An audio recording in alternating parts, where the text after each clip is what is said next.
X approach his friend Y. X अपने friend Y के पास गया फॉर लोन ऑफ 15,000, 15,000 के लोन के लिए।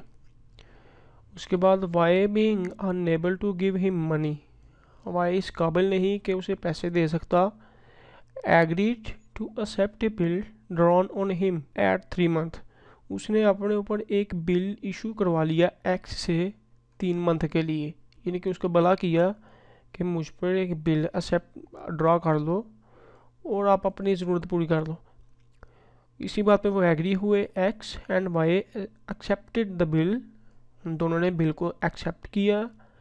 एक्स ने आगे फिर क्या किया, x discounted the bill with his bank at 12% पर एन्यूम। एक्स ने बिल उस पर वाई पर ड्रॉ किया, बिल ड्रॉ करने के बाद उसने अपने बैंक से इसको 12% पर एन्यूम पर डिस्काउंट करवा लिया। ऑन द ड्यू डेट, और जब बिल की डेट आई 3 मंथ बाद, X remitted the amount to Y, जो एक्स ने पैसे लिए थे उसे उधार में यानी कि जिसके बदले उसने उस पर बिल ड्रा किया था, remitted the amount to Y, उसने वाई को ये अमाउंट पहुंचा दी in order to meet his acceptance, उसकी एक्सेप्टेंस को मीट करने के लिए जो उसने पैसे पे करने थे। ठीक है, Y met his acceptance, Y ने अपने एक्सेप्टेंस को मेट किया, यानी कि पैसे बिल पेएबल के पैसे दे दिए। आगे ये कह रहा है रिक्वायरमेंट्स है, pass the entries in book of both. Question का परफॉर्मा बिल्कुल तैयार है, अब हम इसकी एंट्रीज को पास करेंगे। एंट्रीज को पास करने के से पहले सवाल को थोड़ा थोड़ा पढ़ते जाएंगे और एंट्रीज इसकी पास करते जाएंगे। जैसे कि इस क्वेश्चन में डेट्स नहीं दी गई, तो हम इस डेट्स के कॉलम को खाली रखेंगे और सिर्फ एंट्रीज पास करेंगे। X approach his friend Y for loan of 50,000, X अपने फ्रेंड वाई के पास गया 15,000 के लोन के लिए। Y being unable to give him money, Y इस हालत में नहीं था कि उसे पैसे दे सकता, agreed to accept a bill drawn on him at 3 month, इस बात पर एग्री हो गया कि आप मुझ पर 3 मंथ का बिल ड्रा कर लो और आपको पैसे भी मिल जाएंगे कि आपकी ज़रूरत पूरी हो जाए। फिर इसकी एंट्री ऐसे होगी, एक्ट करेगा entry bill receivable account debit, क्योंकि उसने वाई से पैसे लेने हैं जो वो हाथों किताबित या अपने अकाउंट्स में शो कर रहा है। और दूसरी तरफ वाई उसकी लाइबिलिटी भी है। वाई लाइबिलिटी इसलिए क्योंकि उसने जो उससे पैसे उधार लिए एज ए बिल रिसीवेबल उसने वापस भी करने हैं, तो बिल रिसीवेबल तो डेबिट कर रहा है, लेकिन वाई अकाउंट्स का पर्सनल अकाउंट को क्रेडिट करेगा।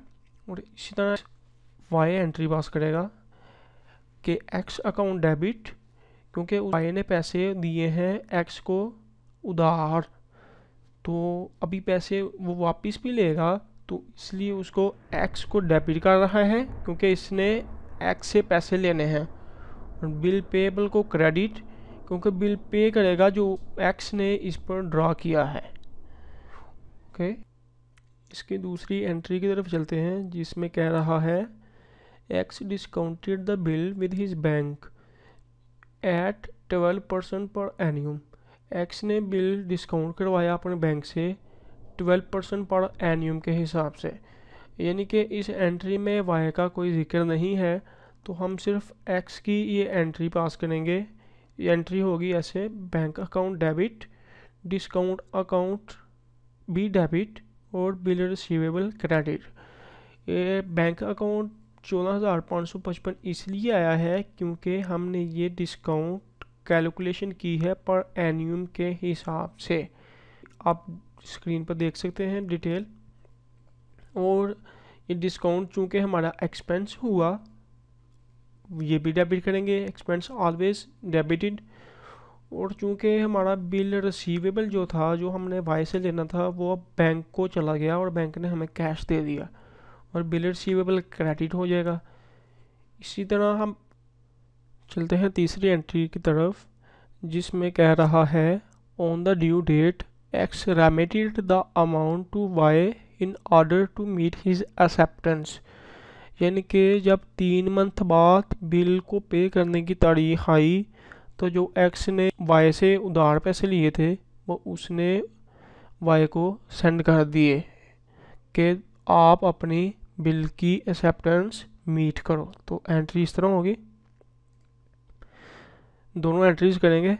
एक्स एंट्री करेगा वाई डेबिट कैश क्रेडिट, क्योंकि वाई उसकी पहले से लाइबिलिटी थी, तो जब वो उसको पैसे देगा तो लाइबिलिटी डेफिनेटली डिक्रीज होगी, तो इसलिए उसको डेबिट करेगा।